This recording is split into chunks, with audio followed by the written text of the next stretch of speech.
Step one in this process of finding oneself is to let go of ideas of what you are not. It's like you can't put anything new into a basket if it's full and cluttered with old things. First of all, you've got to take all of those old things out so new ideas, new experiences can fill that basket. And this is the same with the mind. So the first step in this process of finding yourself is to begin to let go of concepts that you have about what you are and who you are. All of them. Even if they sound true, they're still coming from a thought process rather than an inner sense or an inner knowing. That thought process acts as a barrier to connecting with the true self, regardless of what the thoughts actually are, how lofty they are, how spiritual they are. It is still coming from that aspect of your mind that is acting as a barrier to the experience of what and who you are. So you might have an idea that you are God. Well, this is true. You are a God. But as a conceptualization, it does not get you to the experience. So for now, let's just let that idea go too. What we need to do is empty out from the mind and the subconscious mind all ideas, concepts, belief systems, implants, and speech patterns. Every last I am statement we are holding, and allow them to dissolve, to come into the emptiness, the void, the stillness, and the silence. So in just a minute, we will go through a meditational process of isolating the conscious and subconscious thoughts you have about who you are. But first, we'll have a bit of a chat about what you are not. You are not a body. Now, most of us adhere to the idea that we are in a body and the body has limitations. This is one of these ideas that we need to dissolve, because you are not a body, neither are you limited by or in a body. If you were created by something that is omnipotent and unlimited, you must therefore be unlimited and omnipotent. Even within our current form, we're only using anywhere between 3% to 10% of our brain. Look at what Olympic champions can achieve.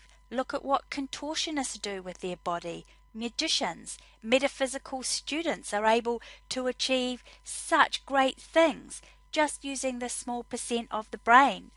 Imagine what we are capable of if we used the other 95 to 90% of our brain alone. Now, some scientists say that the other part of this brain that we're not using is dormant because it has no purpose. It doesn't do anything. It's just grey matter.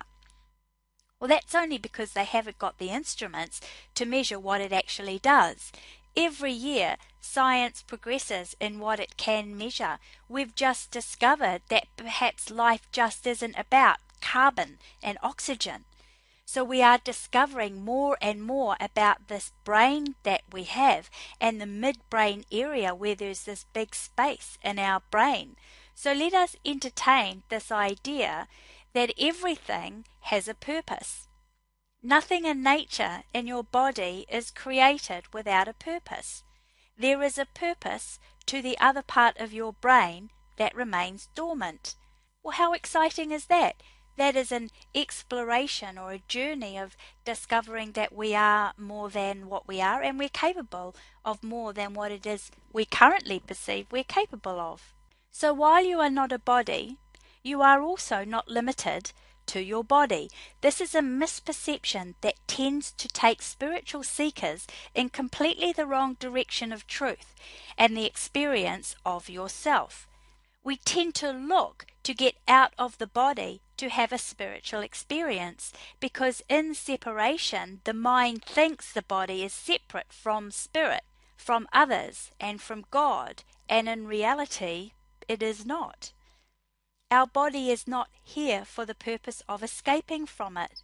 Rather, it is an instrument or orientation for self-discovery which can aid us in the process of getting to know and understand who and what we are. We can't do that if we think this body is who we are and if we think it's what we are.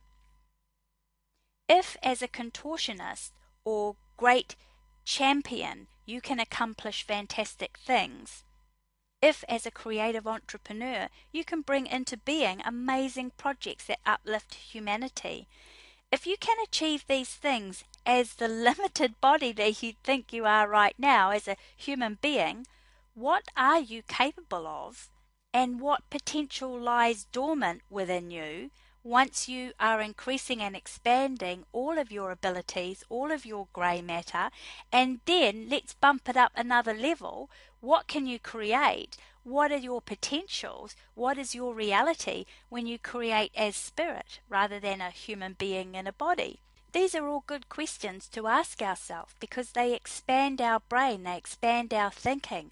So when we are in expansion, we are actually in the truth and the reality of universe, of God extending, because God is forever extending and expanding.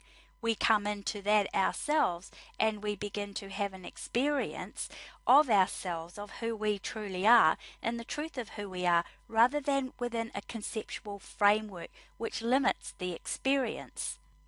So, until we let go of all of those limiting ideas that as a spirit we're free but as a body we're dense and bound, then there'll be an invariable identification of some aspect of ourselves as a body, which you are not and which you are not limited to. So let this idea of being a body or even being in a body go, let it dissolve. What are some of the other limited ideas we have here in the mind about who we are and what we are? Do you think you are a woman or a man? A light worker, an idiot? What kind of I am statements have you got going on in your mind? We're going to start a 3-step process of emptying out the concepts about yourself in the next track.